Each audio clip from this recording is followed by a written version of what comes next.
Hi everyone, this is Simple Dad here. In this video, I'll show you how to add a button which takes you to your app library. So currently, to go to your app library, you need to swipe up and this will take you to your app library. However, there is a button which you can add, so you can just tap on it and that will take you to your app library. So let me show you how to get that. So first, go ahead and bring down the notification bar, then tap on settings at the top right, scroll down until you see home screen, tap on that, scroll down again until you see show apps screen button on home screen. So go ahead and turn this on.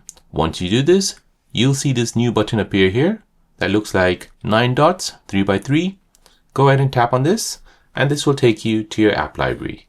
So there you go guys, that is how to add the app button on your Samsung S25 Ultra home screen.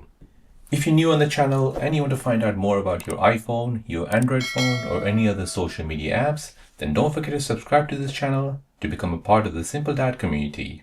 Hit the like button if you find this video useful.